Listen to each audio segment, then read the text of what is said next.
Well, we have our dandelion. It's dried out, completely dried out, and there's no moisture.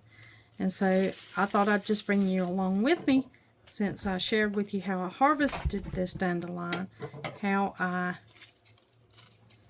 process it to use to make tea from. So now that it's dry, you know, we cleaned it before we dried it. I washed it really good in cold water. And now I'm just cutting it up.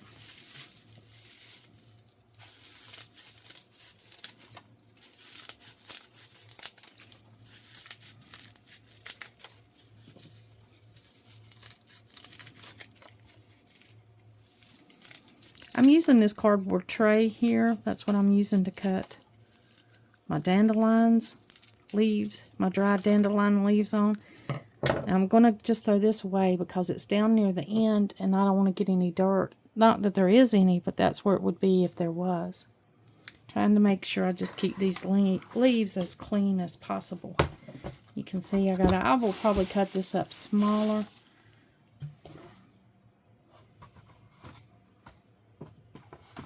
Here is my other tray that I dried the leaves on. We'll pick through this a little bit and make sure that it's clean. Looks like it is.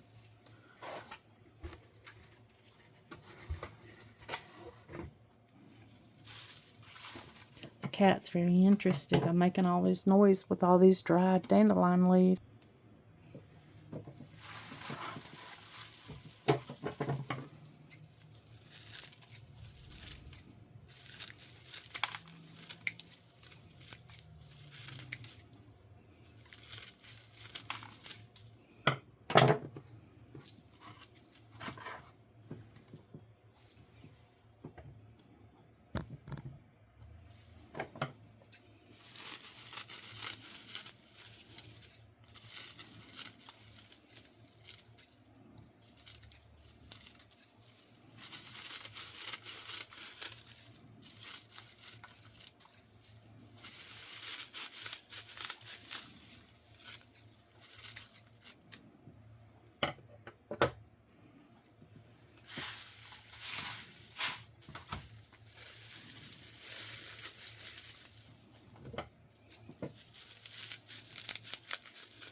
You can hear the sound of the completely dried leaves. They sound kind of like paper rustling. And I'm just going to cut this up to the size to fit into my jar.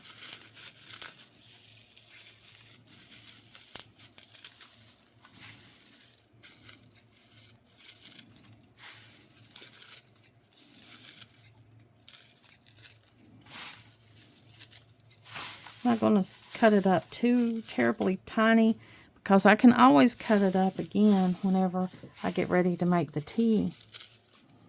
I've got my container here. It's just a clear container.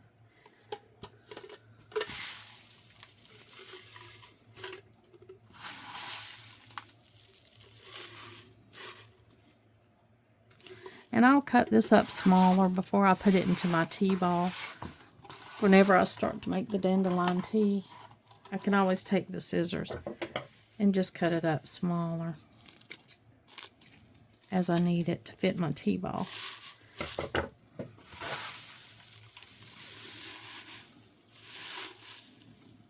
I'm going to go ahead and tuck it in.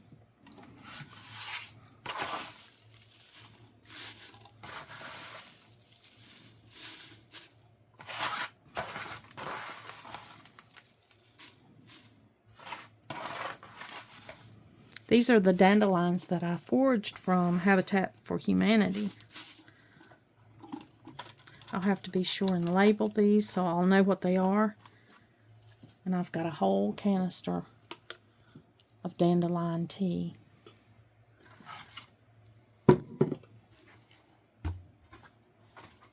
Now I also collected roots that day. And so I've got all these little dandelion roots. And I can make tea out of these roots too. So I'm just going to take these. These are clean. I scrubbed all these roots before I dried them. So they're all good and clean. Just going to cut these in small pieces. Dandelion tea is an excellent liver detox. Cookie. Not for you.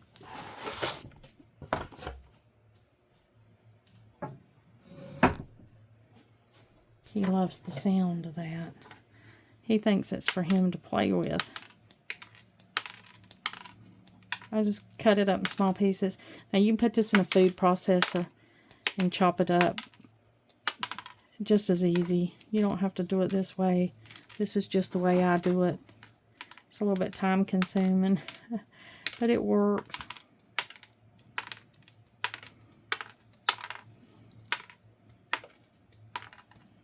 Just get it in kind of small pieces that'll fit into a tea ball when you, or the little tea diffuser when you get ready to make your tea. I've got a little container here that I'm going to put that in. Just this little jar that's perfect for those little dandelion roots when I get them all cut up. And just store them like loose leaf tea. Now these containers are clear. I prefer an amber or an opaque container, but I didn't have one, so this is what I had. But I'll keep these in a cool, dark closet, and that'll make all the difference in the world when it comes to how I store these.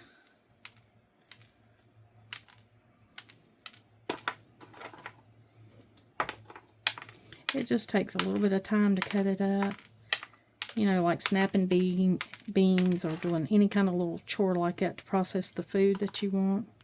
Just takes a minute to process these dandelion roots. They're also really good and dry.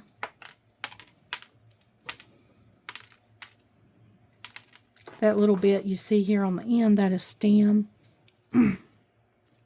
I'll just leave that on there and use it like I would the root.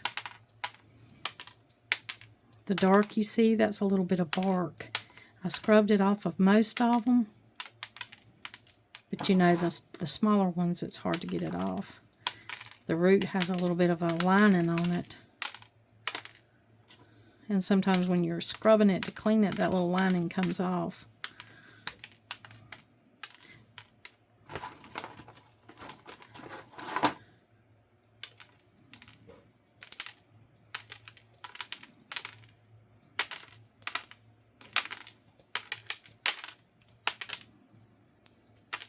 I just cut them up and process them in these cardboard boxes.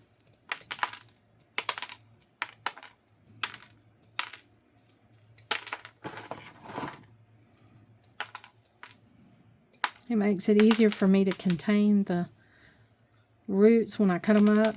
Sometimes they'll fly all over the place, but by doing them in this little cardboard box, it helps me. Of course, you can do more than one at a time.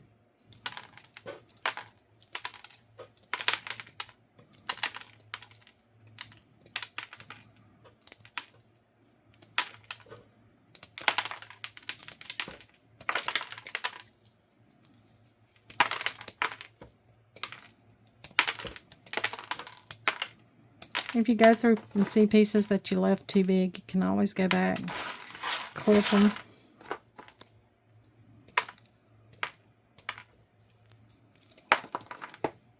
I think the root is more concentrated.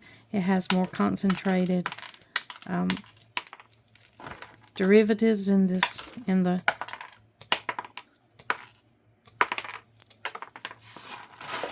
root, so it makes a really good tea.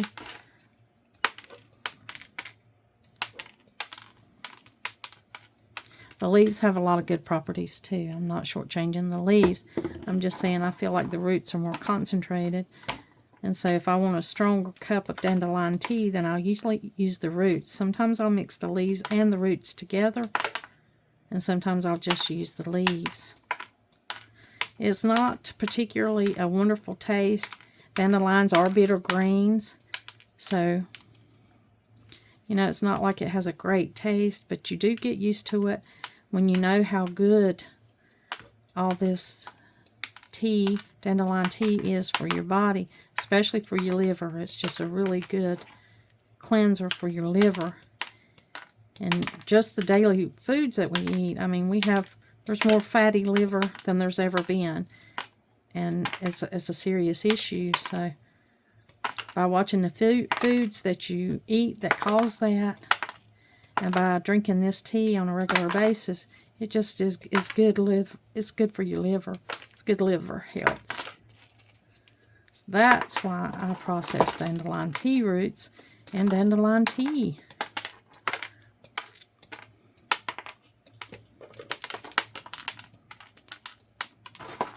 So we're about to get this tea processed in no time here.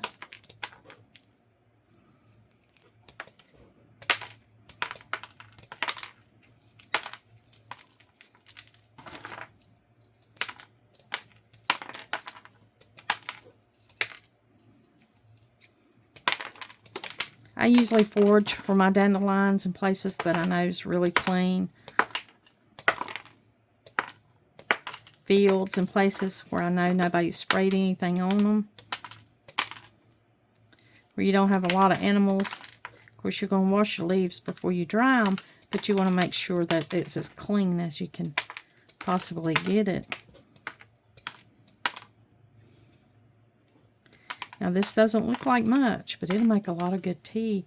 You don't need a lot of roots to make a good cup of tea. And of course, you can mix other teas with your dandelion tea. Maybe teas that have more flavor, like raspberry leaves. Just different kinds of.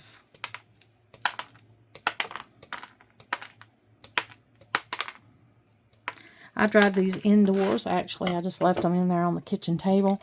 I spread the roots out. Whoops. I spread the roots out in this box, and I spread the leaves out on a rack and in the other two boxes that I've got.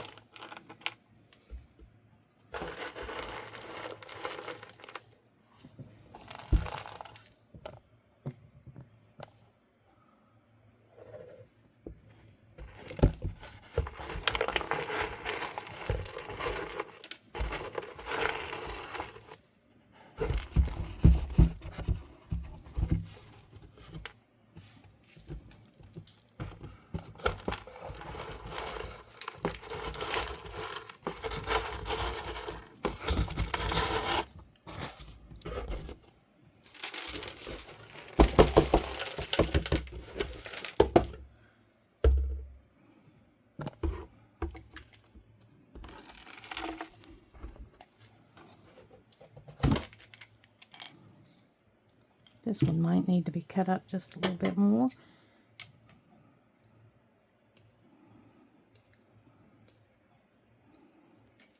There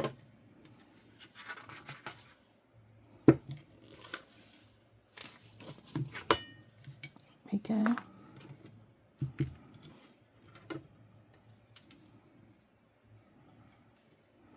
Okay. Got it all stored in there. And there we go. There's our dandelion roots.